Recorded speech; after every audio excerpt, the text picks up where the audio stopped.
Ano nga ba ang mga naging dahilan kung bakit nahati ang Korea sa North and South? Dahil nga ba sa Korean War? Ha, yan ang ating aalamin sa video na ito. Hindi na natin ito patatagalin, tara na at ating alamin.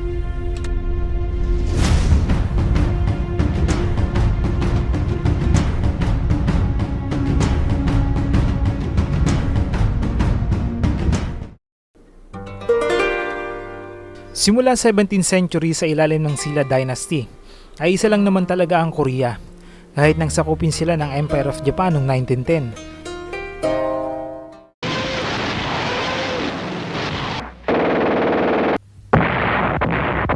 Nagbago lang ang lahat ng matalo sa ikalawang digmaang pandaigdig ang Japanese sa Allied Forces.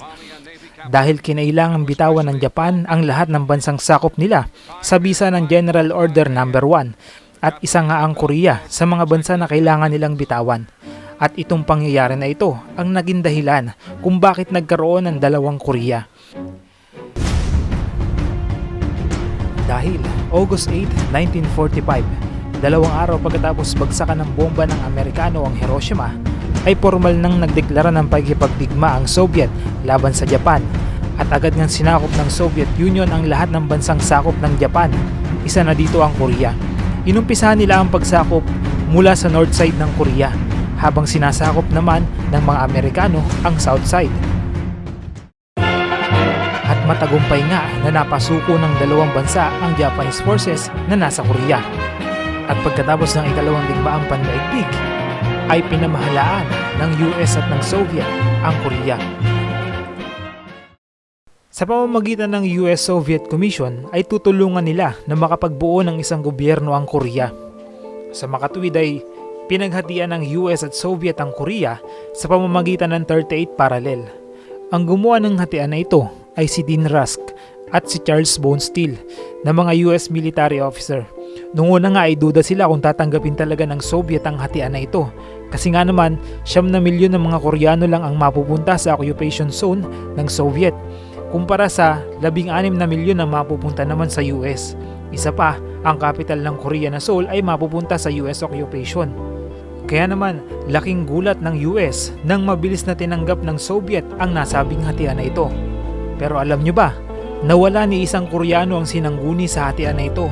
Kumbaga nag-usap lang dito sa hatian ay ang US at ang Soviet.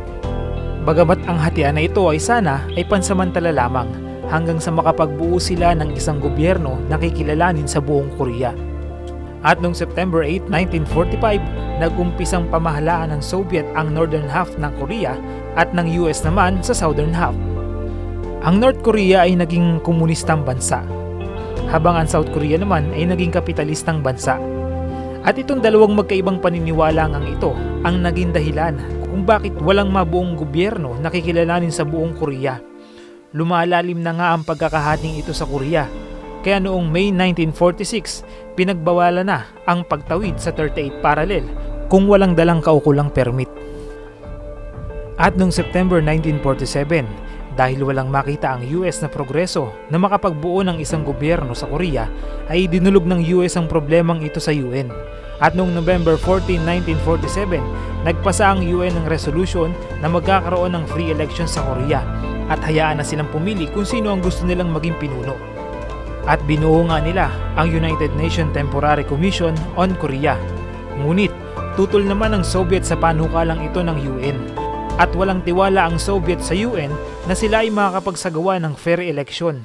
Kaya naman di kinilala ng Soviet ang resolusyong ito ng UN na free election.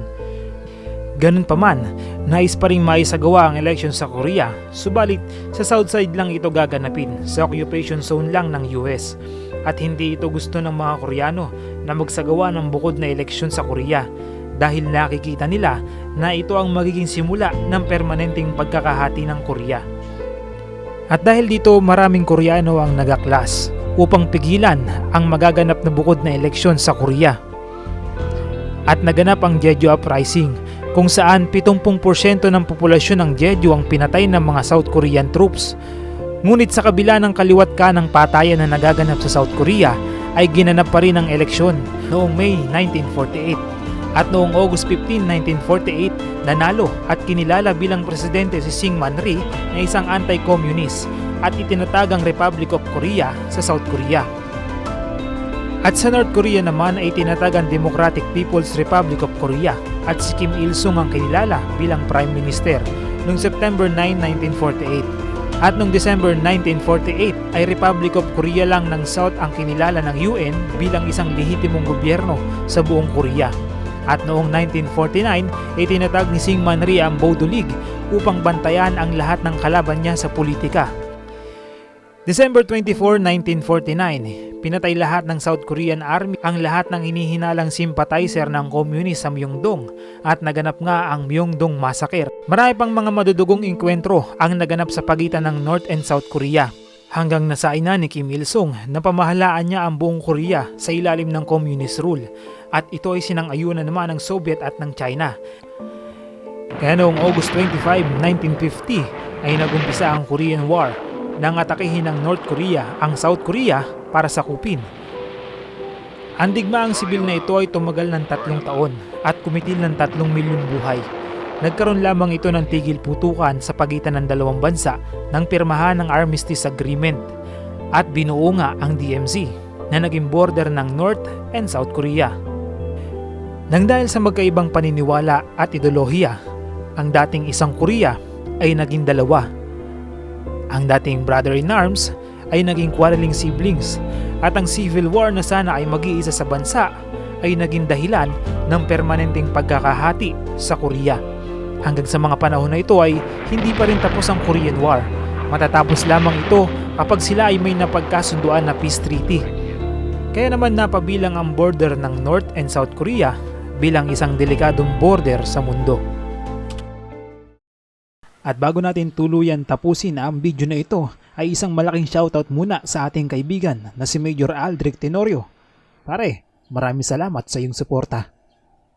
Kung nagustuhan mo ang video na ito, ay huwag mong kalimutang mag-subscribe sa aking channel at hit mo na rin ang notification bell para lagi kang updated sa mga future uploads ko. Once again, you're watching Yels TV. Thanks for watching. See you next time.